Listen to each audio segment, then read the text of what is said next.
कुछ देर बाद नीतू भी बेकाबू होने लगी और अपने ऊपर कंट्रोल नहीं कर पाए। वह तुरंत कमरे में घुस गई। फिर क्या था, जैसे ऋतु अपने देवर के पास पहुंची, बिना कुछ बोले अपने देवर के बाहों में चली गई। रात के अंधेरे में जवान देवर अपने कमरे में हाथ से हिला रहा था, जिसको देखकर उसकी भाभी बेकाबू हो गई और भाभी पहुंच गई। सीधा अपने देवर के पास चढ़ती जवानी और हवस की यह कहानी 22 साल की नीतू की है। नीतू अपने पति किशन और देवर पंकज के साथ रहती थी। नीतू के साथ ससुर की पहले ही मृत्यु हो गई थी। उसके ससुराल में केवल पति और देवर ही थे। नीतू के देवर की उम्र अभी 17 साल की थी। वह दिन भर अपने पति किशन के साथ खेतों में उनका हाथ फटाता था। धीरे धीरे वे खेती के बारे में अच्छे से जाने लगा था। अब जैसे ही अपने छोटे भाई को अच्छे से खेती संभालते हुए देखा तो मैं बहुत खुश हुआ। ज्यादा पैसा कमाने के चलते नीतू का पति किशन सर काम करने के लिए चला गया, क्योंकि केवल खेती से सारी जरूरतें पूरी नहीं हो पा रही थीं।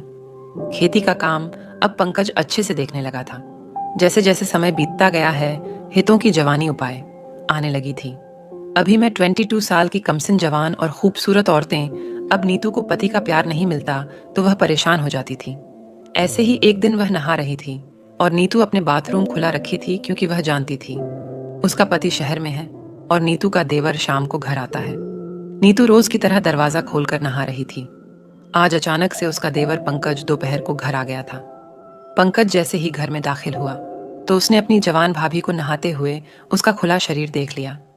अपनी भाभी की खूबसूरती को ऐसे आपत्तिजनक स्थिति में देखा तो उसका भी मन अंदर से मचलने लगा। लेकिन रिश्ते में वह पंकज की भाभी थी, इस वजह से वह घर से बाहर चला गया। जब शाम को पंकज वापस घर आया और खाना खाकर अपने बिस्तर पर सोने चला गया, क्योंकि वह अपनी भाभी से नजरें नहीं मिला पा रहा था। आज नीतू को भी नींद नहीं आ रही थी, क्योंकि उसके दिमाग में तो पैर वाला सीन बार बार आ रहा था।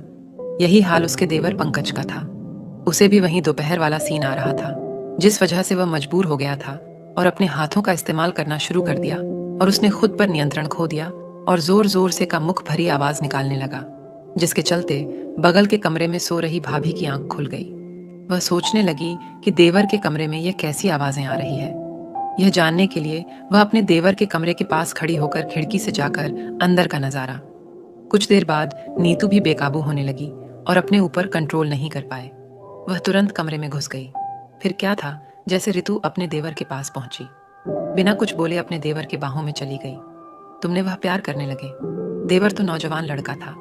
भाभी को ऐसा करते देख कोई भी रिश्तों की मर्यादा भूल गया और अपनी भाभी के साथ संबंध बना लिया। दोनों एक बार सीमा लांघ चुके तो बार बार अवैध संबंधों का सिलसिला लगातार चलता रहा।